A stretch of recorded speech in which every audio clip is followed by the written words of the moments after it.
And so that's why having a magic time pantry is a key essential ingredient to the success of your base. But if you don't have one of those, I'm sure waiting can work too. But wait a minute. You might be wondering how you got here. Well, let's start at day one. You're excited, you're nervous, but it does look like your type of game. However, you never went to galactic economics class in high school because instead you decided to take band. Don't worry though. If you don't make it in the galaxy, you might be able to busk at the local market in Benton with your mad clarinet skills. But before you prepare your lungs to play the clarinet, let's first try our hand at galactic commerce. So, your first hour should be spent getting a profession. Oddly enough, just like most video subscription services, this game actually doesn't let you see what's going on inside the market. So take a minute and click through the intro really quickly. Don't worry, I'll give you a minute. Now that you've done that, pull out your spreadsheet. If you break out into allergic hives on the first idea spreadsheets, time to get some raspberry jam and rub it on those hives because we are going to be using a lot of spreadsheets. Now, we are going to open up a new tile and type in the command CXL. This will give us a list of all the CXs in the galaxy. But the only ones that you should be worried about are the 1 markets. If the market has a 2 at the end of it, consider it to be an endgame market. Don't think you are smart by going out into the sticks somewhere to set up your operation. Trust me, I've seen people do it, and every single one of them restarts their game. Okay, with the CX list open, pick a market and take a look at the following commodities within these markets. Carbon, mineral construction granulate, slower than light fuel, drinking water, rations, and polyethylene or polygranulate. Now, if you think we are going to get all nerdy here and do the math for you, you'd be wrong. I do have to clean my clarinet because I played out while eating raspberry jam. But remember, flying around the galaxy costs money. This game weirdly gives you a false positive reinforcement by slapping the fuel gauge all the way to the top and letting it rip. However, you don't got money tree seeds yet, so flying cheap and slow is the way to go. Now, by this point, if you haven't found the Prosperous Universe TeamSpeak yet, good, because this is 2023 and we use Discord. But you should get plugged in with the Prosperous Universe Discord. Don't worry, I'll post a link in the description below. But you need to go to the Friends channel and join all the other Discords, especially this one right here. I'll do some sort of animation to make it evident which one you should join. But we're going to go to the Prime Community Tools Discord. And in the Release Tools channel, there is a tool called Prunner. It is by far one of the best tools out there for base planning and management. And we are going to use it to quickly show one example of a base setup and the math behind it based on time. Probably one of the most OP planets in the game is a planet called Prometer. Think of it like the city planet Coruscant in Star Wars. It is one of the biggest breadbaskets in the game. And don't worry about overcrowding. Nobody cares about it because it really isn't as big a deal as you probably made it in your mind. So, using Prunner, we are going to find the planet in the Planet Finder by typing in its name. Now, due to the high concentration of water on the planet and great fertility, you would be amiss not to consider building farmsteads on this planet. So we're going to type that building code FRM for farm and plan on building one of them. With this farm, we are going to produce a whole bunch of egg products that we are then going to take to the food processor to turn into rations. So let's build one of those. Now, let's say that using one farm and one food processor for this example, we can crop rotate to also produce grain and nuts. So let's select that recipe as well. Now, with this done, let's build 2 HB1s, which are the habitation units your pioneers are going to live in. So there. Now we can see that if everything is provided for, your food processor will produce about 28 rations. Let's just call it 30 for the ease of this example. Okay, I actually just found out that it's veggies you were given when you start your profession, so let's swap out those almonds for some carrots. Now with this production, how long is it going to take you to expand? This is actually what we dub the liquidity trap, because you need cash to produce goods, but it also costs money to ship those goods to the CX. So instead of doing large hauls of goods, you do small trips and burn a lot of fuel.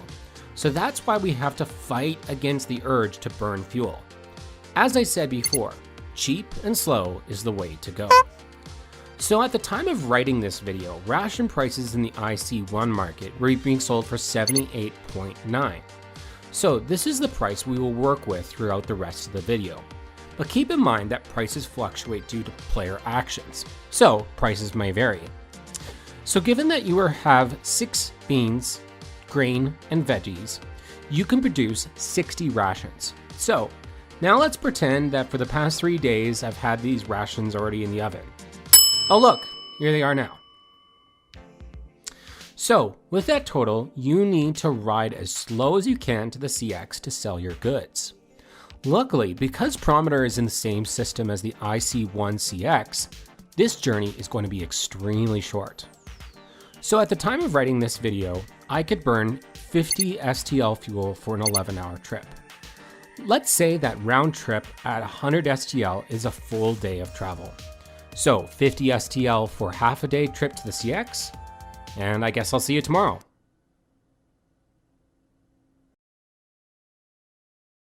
What, you thought I could just snap my fingers and it'd be tomorrow? This is real life. I already had the 60 rations in the oven, and last time I checked, my oven isn't some sort of wardrobe to Narnia where I can just hop in and be tomorrow already. That's actually what my pantry is for. Just a second.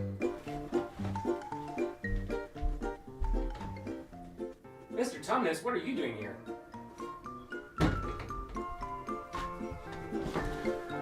Okay, that was weird, but at least it's tomorrow.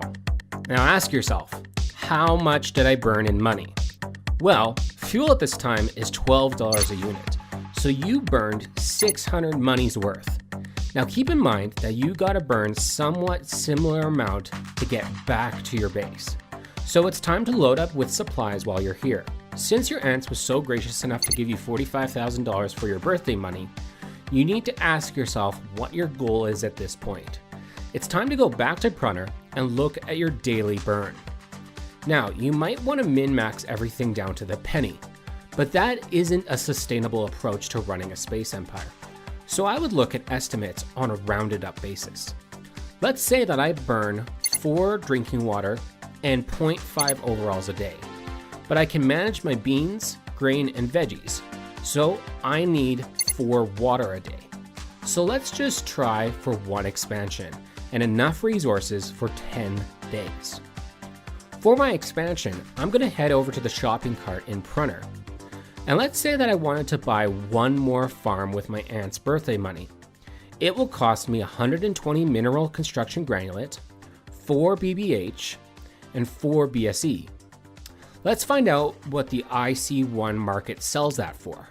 At this time, MCG goes for 30.9 a unit, BBH goes for 1,680, and BSE goes for 1,340, for a grand total of 15,788.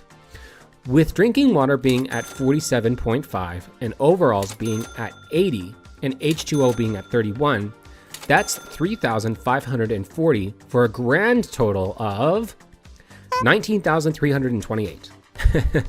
Now armed with this knowledge, let's expand further by getting another farm. Okay, actually I just did the math, you won't be able to do that.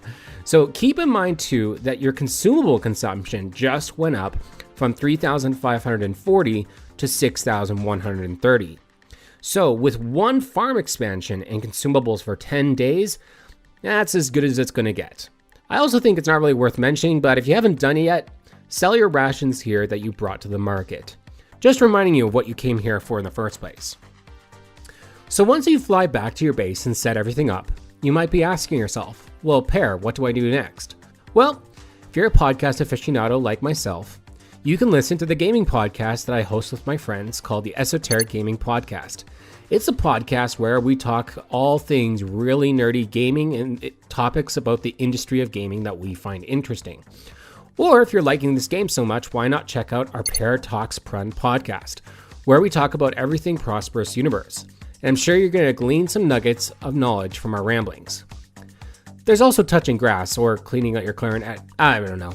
Learn about cooking. But if you're like me, you can just hop into your magic time pantry and eat a whole bunch of Turkish delight.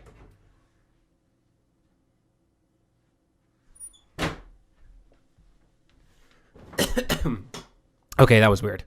But once again, 10 days have passed. And you fly back to your local CX and do the whole process over again. Buy enough consumables for 10 days and save up for periodic expansions. And when you have filled your base to the brim with buildings, that's the point when you start to expand. And so that's why having a magic time pantry is a key essential ingredient to the success of your base. But if you don't have one of those, I'm sure waiting can work too. I hope this guide has been helpful, and if it hasn't, don't worry. I can lend you my clarinet.